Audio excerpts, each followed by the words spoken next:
JordsWoodShop is sponsored by Minimax and by I Would Like. Check out their products at iwouldlike.com. Welcome back to JordsWoodShop. In the last tool chest video, we cut all the internal case joinery and installed the shelves. In this video, we're making the drawer boxes and starting on the door. The construction of the drawer boxes in this case is really simple. It's just 3 rebates, or rabbets for you American friends, which we cut on the router table, and a few grooves to house the drawer bottoms. I began by cutting all the drawer components down to size at the miter saw, and as you can see, I used a stop block to ensure everything is identical. I then took it over to the router table where I had it set up with a straight cutting bit and cut the rebates. With the rebates cut, I had a quick dry assembly to make sure everything was the correct size, and then cut the grooves to the drawer bottom. Now, as you can see, I used this new table saw of sorts that someone gave to me as they didn't like using it. And all I will say is you probably won't see me using this much in the future either, as it is pretty scary to use. You'll also notice I ripped the rear piece of the drawer boxes to be a little bit narrower, and this will allow the drawer bottom to slide in and out, but this is shown in the plans. Now, I needed a drawer bottom just for the glue up, and as you can see, I'm using MDF here, and this is only temporary. I just didn't have any plywood on hand, so by the time this is finished, those drawer bottoms will be replaced with a nice high quality plywood. So with everything cut, it was time to glue these drawer boxes up. Now, there was nothing fancy about this, it was just glue and clamps, but I did decide to come back a bit later and add a few brad nails just to add some strength, but I didn't film this. So with the drawer boxes drying, I got to start on the drawer fronts. The drawer fronts are really easy, just 2 bits of solid wood, which I cut from the same board, and this will just ensure that we get a perfect grain match.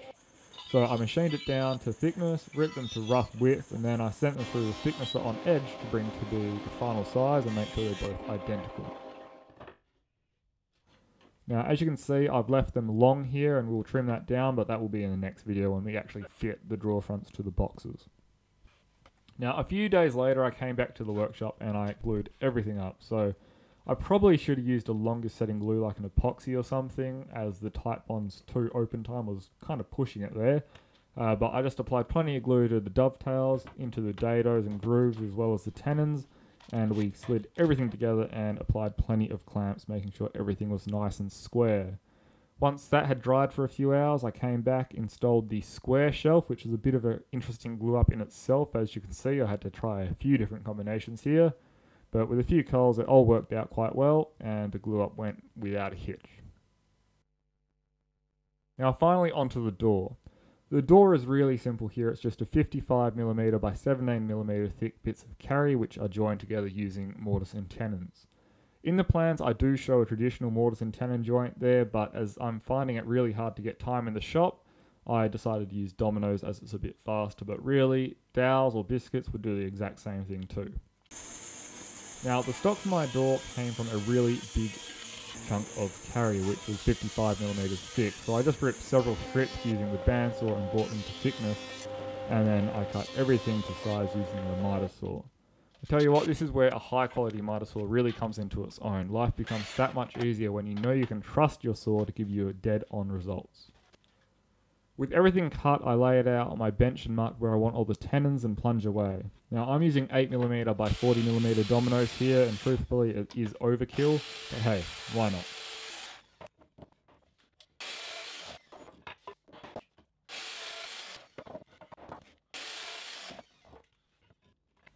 So with the dominoes all cut, it's just a matter of gluing everything together and letting it dry.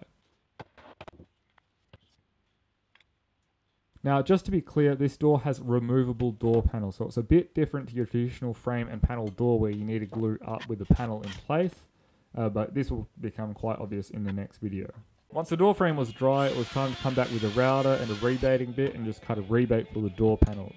Now, I actually stuffed up here pretty bad. My router bit wasn't properly tightened when I went to make this first cut, and when I started, the bit slipped down and made a bit of a mess with my door.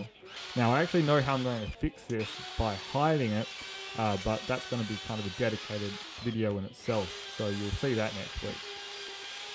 Now, with the rebate cut, I just square up the corners using a sharp chisel, cut some door panels to size, and there we have it, an almost complete door that just needs a little bit of repair work. Now you'll see that I also painted the door panels with chalkboard paint. I wasn't sure about this at first, but it gives the chest another layer of functionality, I guess, and really, who doesn't need somewhere to take quick notes during a build? So this will be perfect for that. Anyway, that's it for this video. In the next video, we're actually going to finish this chest off. So we'll hang the door, attach the drawer fronts, attach some drawer guides as well, and then we'll apply some finish and actually make homes for our hand tools. So put our hand planes in there, our saws and all that sort of stuff. So if you've enjoyed this video, make sure you click that thumbs up button, leave a comment below, and if you haven't already, make sure you click that subscribe button as well so you stay up to date with all JordsWoodShop videos. So like always, thanks for watching, and I'll see you in the next video.